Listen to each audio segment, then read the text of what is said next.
Matinding katanungan, halika't sama-sama nating balikan. Lasang natin aabot kahit nasan ka man.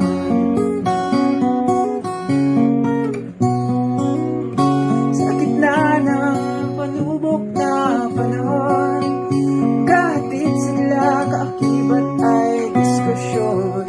Sama-sama tayo kahit magkalayo sa programang ito. Tag ang pagkakato. Teleradyo, Teleradyo Marcelo, Teleradyo, Teleradyo Marcelo. Makinig, manood na sa Teleradyo. Makinig, manood na sa Teleradyo.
A pleasant day, our Delpilarians. You are tuning in to Teleradyo Marcelo, ang telearalan ng bawat Malolenyo. This is our second week of airing our program, Journey to the Realm of Literature. I am delighted to see you in this exceptional, state-of-the-art learning and teaching platform. I am Regina Gareza Fundano, your literature buddy for 21st century literature from the Philippines and the world. Okay, for today's lesson, we will be dealing in with these geographic, linguistic, and ethnic dimensions of Philippine history from pre-colonial to contemporary. And these are the periods that we're going to focus on: Philippine literature in English, period of activism, period of new society, period of Third Republic, and post-EDSA revolution. And these answers to our objectives, which are the following. It's in your screen. These are the content standards, the performance standards, and the learning competency, which is prescribed by our Department of Education. Okay, so last time, you can still remember, Ma'am Nina Nicolas discussed the forms of literature that flourished at the time of our forefathers, the early settlers of our shores or on our shores. It is just right that we have to look back at our past. As the saying goes, ang hindi lumingon sa pinanggalingan ay hindi makakarating sa paroroonan. And that's from our very own Jose Rizal. Today, this is the continuation of the sentimental mode we started last time.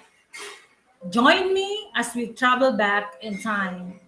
But before we go on to the main topic or the lesson proper for the day, let's have first some exercise. And these exercise, or shall I say motivation, will challenge your musical intelligence and historical skills. These are notable songs that hit the hearts and soul of our lolas and titos and titas and lolos in the 70s and 90s. Once they hear these songs, there's something like the patriotism in them is being triggered. The being nationalistic is being uh, yeah, it's being triggered. So let us have these. These are Makabayan songs, learners. So let's get started. Okay. Once I post it, I am encouraging each one to try to guess, and if possible, you can write on your chat box and try to guess your answers. I have here I have here four words, four pictures, and you have to try to guess them. Okay, so this is the first song. Okay, you have there four pictures. It's in your screen. You have a tie, you have a color yellow, and then you have there a ribbon, and you have there a tree.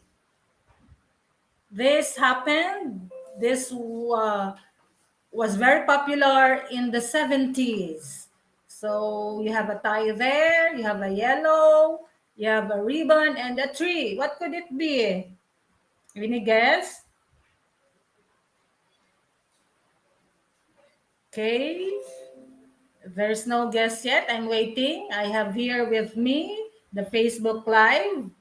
I am waiting for your answers. So I have to put a timer for that. Okay. So you're given 15 minutes to answer. Wait, I have to. Okay, where am I now? I'm lost. Okay, so there. Okay, 3 seconds, 2 and 1. What could it be? Any guess? People, no guess yet. What could it be? What song is this? This was popularized in the 70s. You have there a tie, you have there a yellow color and a ribbon and a tree. What could it be? All right, Angeline, got it. Let us see if you got it, Angeline. The answer is Tie a Yellow Ribbon Round an Old Oak Tree by Frank Sinatra. You got it. I will be going back to you later after my airing, and you will be receiving something, Angeline. All right. So you got it right, Angeline, and the rest. Okay, how about this one? Okay, there you go. It's a flag. It's a flag, Philippine flag. What could it be? It's a Makabayan song. Any guess? It's a Makabayan song. It corresponds our love for our inang bayan. Any guess? Let us see. So it's somehow delayed in my Facebook here. Any guess? It's a Makabayan song that was a hit in the 70s. All right. There's the one guess here from Russell Balastige. Let us find out if you got it. Russell, if you got it, then PM me later for your surprise gift. Okay, let me see, Russell, if you got that. All right, it's Bayan Ko. You got it. You got it, Russell. Later on, you will be receiving something from Ma'am Fundano. Okay, you got it right. And then the last one is this. So, how about this one? Picture of children holding hands. What could it be? It's an OPM also. An OPM. Let me hear and see your guesses. People, keep on coming. Okay. How about ang bayan ko? Let us see. One more. It's not ang bayan ko. We have our third picture here. Tayo'y Pilipino, kahit anong kulay ng balat. It's not. Any other guess? Magkaisa. Keep on trying. Okay, magkaisa, that's correct. Who is that one? Magkaisa, that is correct actually. Magkaisa is correct by Virna Lisa. Okay, so I will be looking back at my screen later for the one who got the correct answer. Congratulations. I'll be giving something for you. Just PM me if you are my student. Let's talk later and you will receive a surprise. Okay, so that is, you got it. You did it very, very right. Thank you for your cooperation. And now let's go to the lesson proper. And this is the first era, or shall I say, period after the war. Okay, take a look at your screen. You have there the first uh, era that we're going to discuss on, and this is the Philippine Literary in English, which falls on these years 1941 and 1945. What are the different remarkable things that happened at this time? So it is considered as the darkest period of our history, at the same time uh, in literature, in Philippine literature. Why is this so? It's because uh, there are, shall I say, there were strict prohibitions imposed by the Japanese in the writing and publishing of works in English. Philippine literature in English experienced a dark period. For the first 20 years, many books were published both in Filipinos and English. And in the Filipino literature, Tagalog was revived during this period. And most themes in the writings dealt with Japanese brutalities. Japanese brutalities. I have to repeat that. The poverty of the period under the Japanese government and the brave guerrilla exploits. So those were the topics, or those were the themes uh, discussed by our Philippine literature and English writers at that time.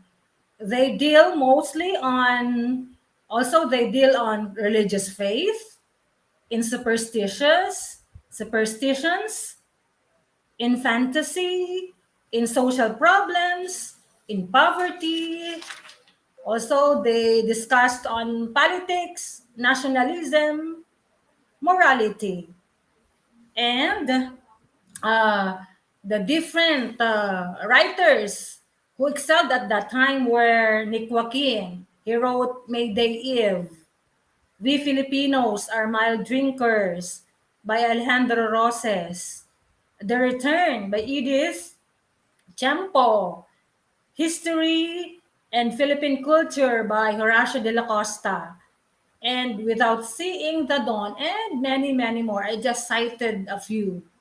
Okay, that is the first period after the post-war, the dark period in the history of our country, which is was from 1941 and 1945.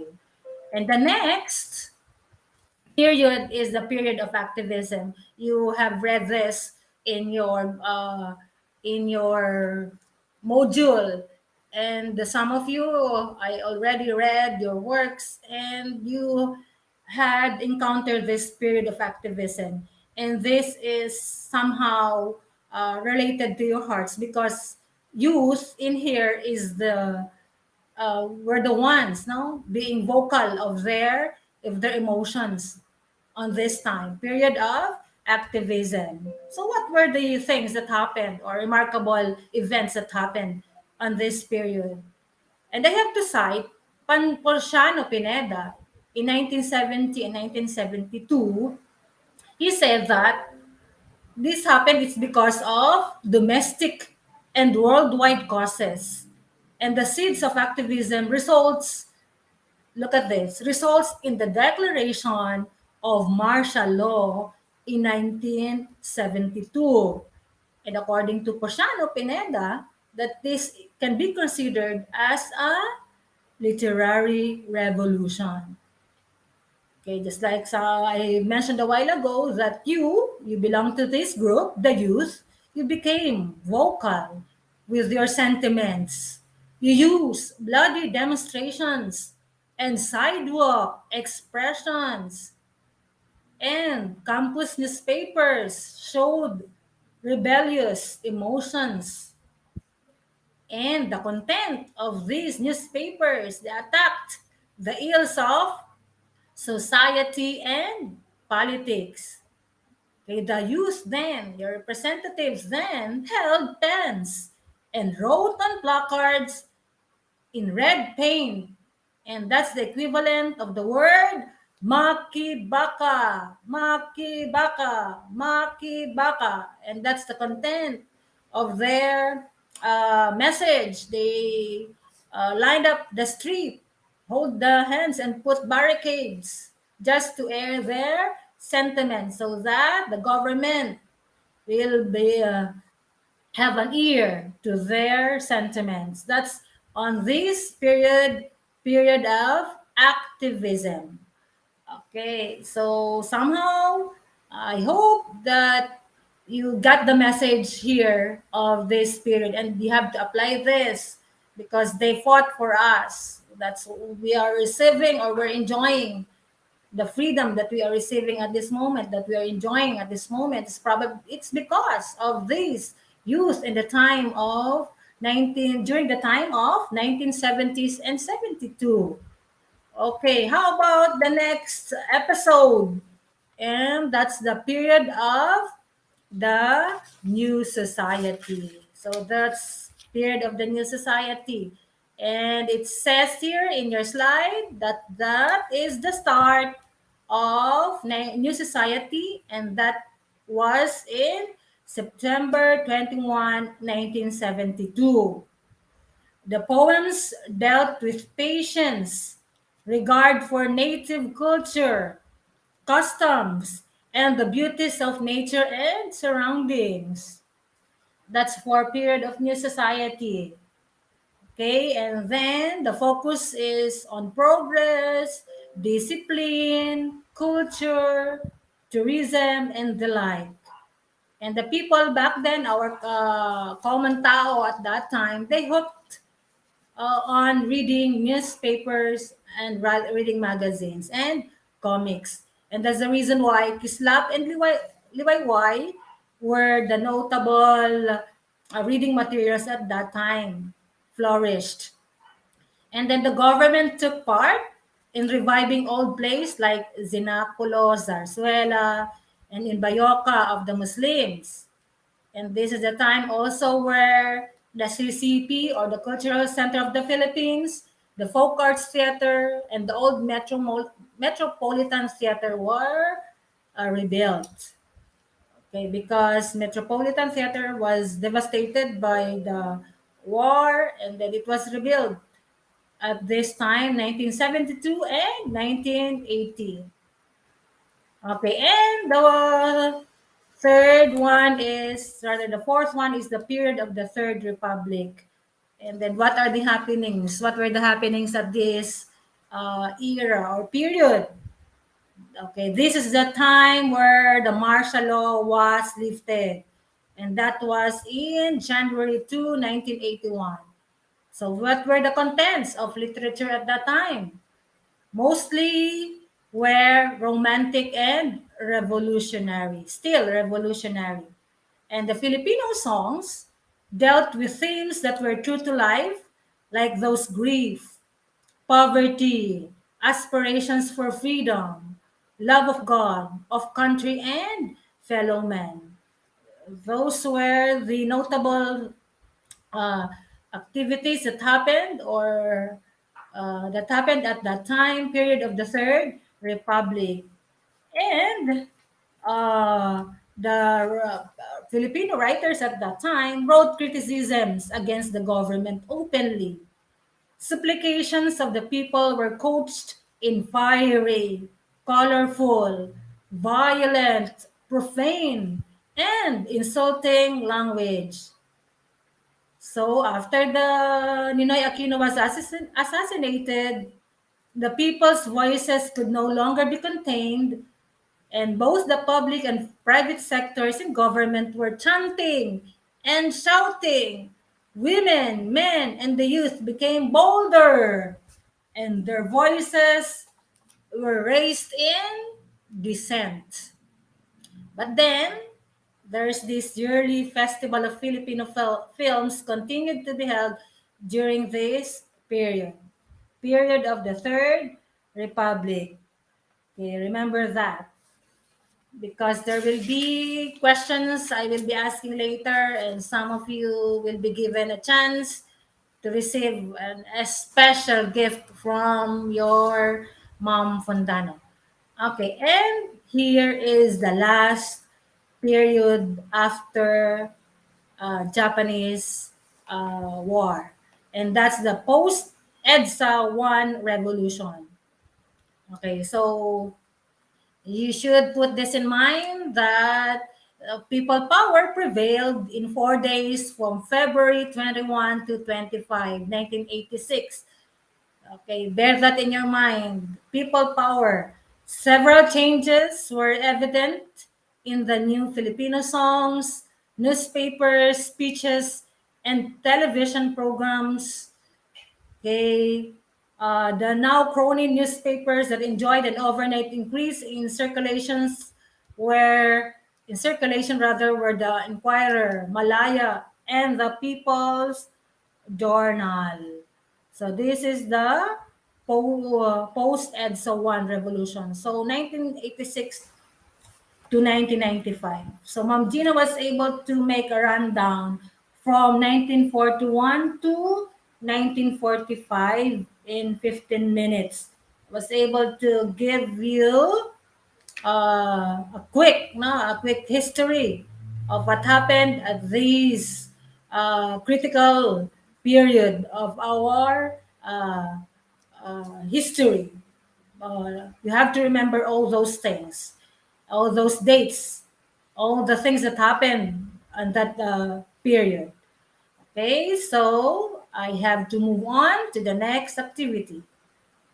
Okay, now we can say that Philippine literature has truly progressed along with diverse influences, may it be Western or Asian. Our literature will always be unique and exquisite, forged by obstacles and struggles. But despite all this, we emerged victorious and triumphed and triumphant. And we were able to test and we were able to say that we are triumphant in the test of times. Okay, so you have there the on your screen the summary of what we've discussed. In one picture, you have seen all there.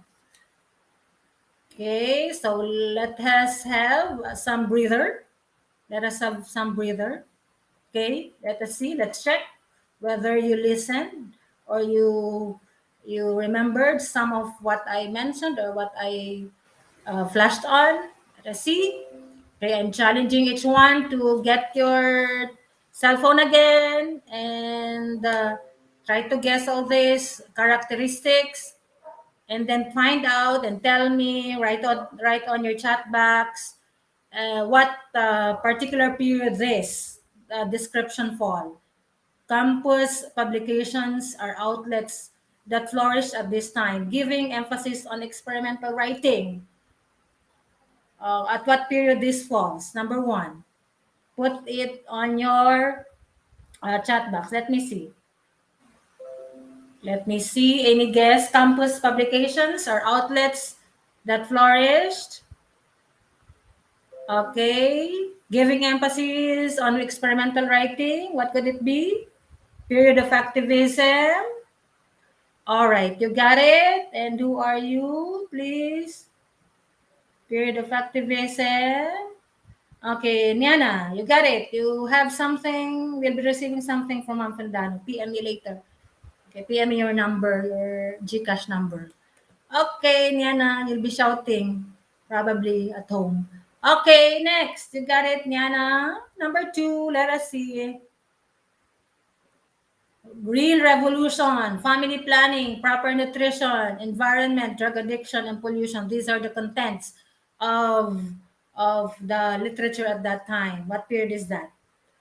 Green revolution, family planning. Is that what does it? Where does it fall? Okay, keep on coming, people.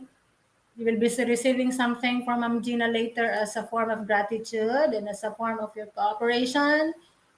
Okay, keep on texting. It's not period of activism.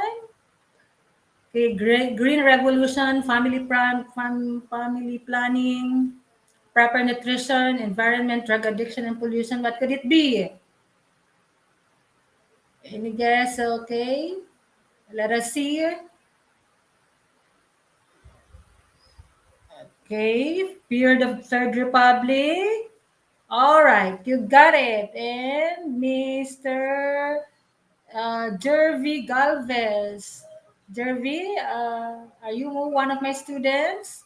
If that is so, PM me. You will be receiving something from my Mom Fundano. Okay, that is period of Third Republic. You got it, Jervy. And next, you got it. Okay, the third one is many composers grieved over Ninoy Aquino's treacherous assassination, and the songs were mostly derived from this happening. The songs, the singers who were famous at that time were Freddie Aguilar, Corita of Asim. Okay, what time or period was that? You can classify that into what period? Number 3. Guess, let me see. 21st century is not. Period of the Third Republic. Period of activism, number 3. Number 3 is, okay, Mr. Hilbay is period of Third Republic. You got it. Antonio will be receiving something also from Ma'am Fundano. PM me later. Congratulations. Hilbay, you got it. And the fourth one is the period of bloody placards. Mga dugoang placard. Madali na lang to. Okay, given ito. The period of bloody placards, mga dugoang placard. Madali na yan. Sino ang makaka-receive last 2? Post-EDSA. It's not. It's not. Post-EDSA. Okay, any other guess? Okay, it's not American. Okay. Body placards, remember. Okay, I'm looking for an answer and perfect answer. It's not post-EDSA. It's not. It's not. Okay. It's not. Period of the Third Republic. The period of bloody placards, mga dugang placard. Ano to? Wala. Okay. Period of activism. Moises Atienza. You will be receiving something from Ma'am Fundano. I'll be waiting for your PM or I'll be looking for you if you are my student, one of my students. And the last one, this is, okay, ito medyo familiar kayo dito. Okay, ito ay from Bob Ong. Aba, nakakabasa na pala ako. Bakit baligtad? Magbasa ng libro ang mga Pilipino. O ang paboritong libro ni Judas. Okay. Let us, what period is that? Medyo madali-dali na yan. Actually, napakadali niya. Okay, I'm looking for an answer which you will be receiving something from Ma'am Fundano. Let us see. Okay, 21st century period, particularly. Okay, 21st century. 21st century, or the post-EDSA, 21st century. All right, thank you very much to those who participated and those who answered.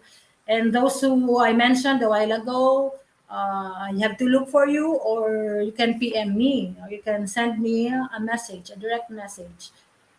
Just introduce yourself and I'll be giving something special to you. Okay, So there you go. Now, another. Okay, as the last, let me ask for your last participation. What are your takeaways? Okay, and today's lesson. What did you learn from what Ma'am Fondano flashed or discussed from the 5 periods? Give me one takeaway from my audience. Okay, at may plus points to sa alam nyo na. Okay, let me see. What are your takeaways? Give me one. I'll wait. Okay, I'll wait, people. So what are your takeaways? Just a liner, one-liner lesson that you got.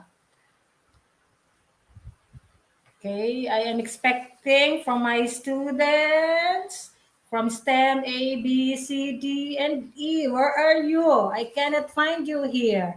I'm expecting your participation today. All right, Pauline. Okay, Pauline Faith. The Philippine literature history was so rich because of the different periods that we experienced. Yes, that's a nice takeaway. One takeaway from Sean.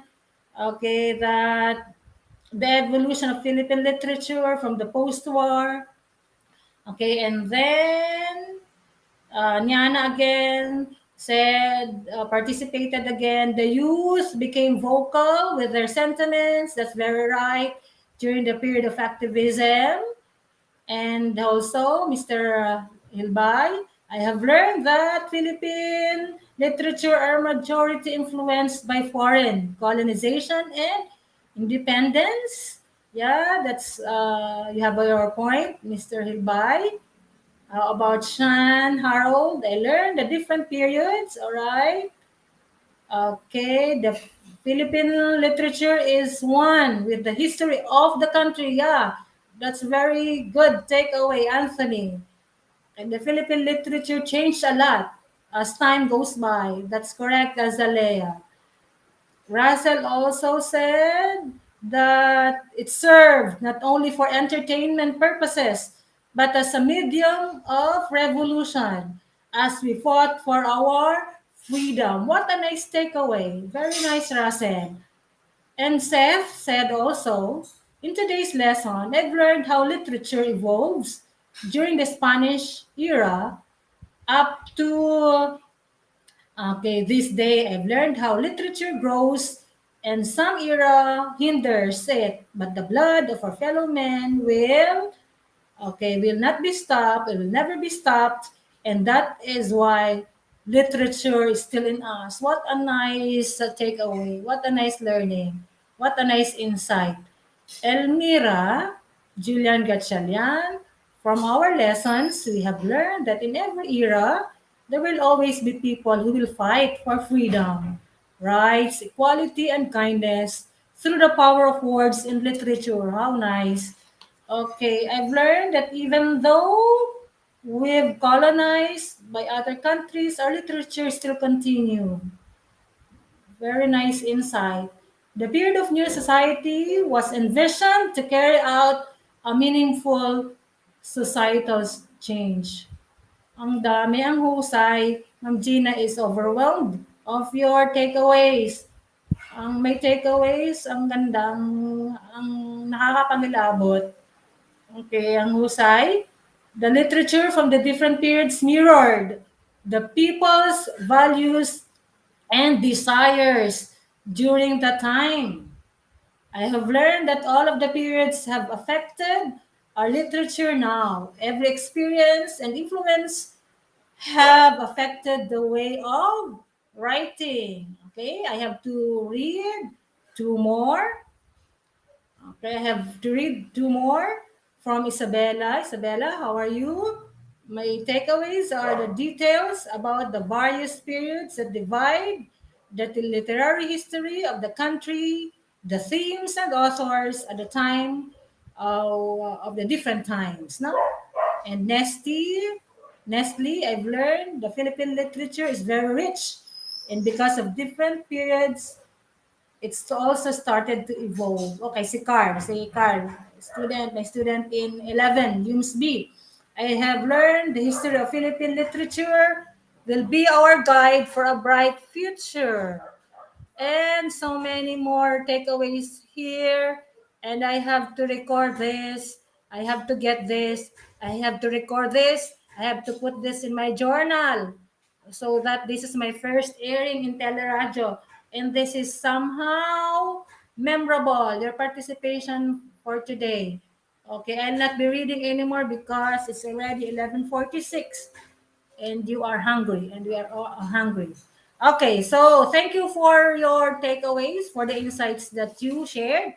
As I promised, I'll be reading all those later and I'll be taking down, I'll be writing all those commentaries as part of my memorabilia. All right, so there. Okay, and okay, we have to remember all these things. We have to remember from George Santayana. Okay, put this in your mind. Okay, George Santayana from 1905 from the series Great Ideas of Western Man. He said, those who cannot remember the past are condemned to repeat it. Okay, Ma'am Fundano is as I could say that I am a martial law baby, no? I experienced the hardship at that time, the poverty at those periods. Okay. So put that in mind. No to historical revisionism. Okay, so okay, put this in mind again. Those who cannot remember the past are condemned to repeat it.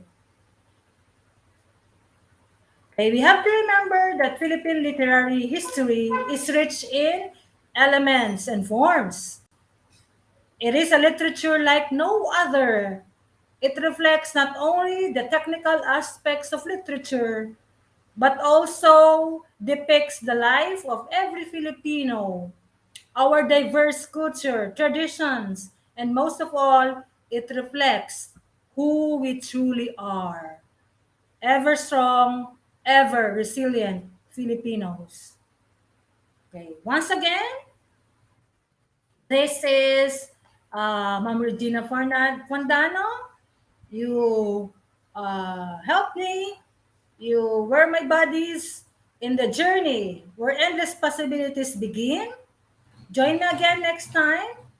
Ma'am Regina, your literature buddy in the 21st century literature from the Philippines and the world. See you next time. And thank you very much. Thank you all for participating. The heart never forgets. From Mom Vivo. Remember that. Okay, these are my credits. And of course, these are the people behind this airing. Thank you, Ma'am Nina, Sir John, Ma'am Vitchell, Ma'am Cherry. And we have to insert here next time, Sir Limar. You were with us all the way. Thank you for your cooperation. God bless one and all.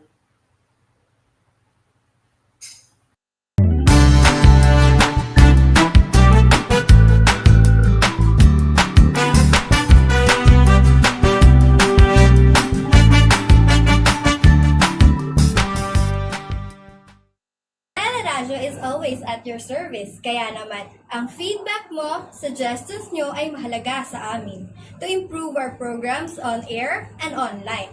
Para alam ni teacher yung strengths as well as the things in your mind na mas makatutulong sa mas effective na pagkatuto sa Teleradyo.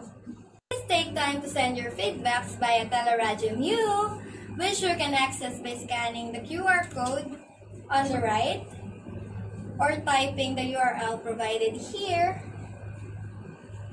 bit.ly/3ORVAY9. One more, this time you follow. bit.ly/3ORVAY9. Kaya send your hashtag TBH o hashtag RT dito sa Teleradyo Mu kung saan ang feedback mo, suggestions nyo, ay mahalaga sa Teleradyo.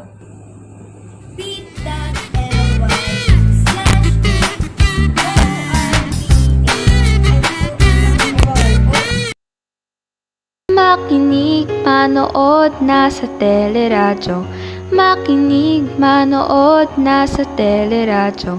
Teleradyo, Teleradyo Marcelo. Sa gitna ng mapanubok na panahon, magkahatid sigla at kakibat ay diskusyon. Sama-sama tayo, kahit magkalayo. Sa programang ito, tiyak ang pagkatuto. Teleradyo, Teleradyo Marcelo. Teleradyo, Teleradyo Marcelo. Teleradyo, Teleradyo Marcelo.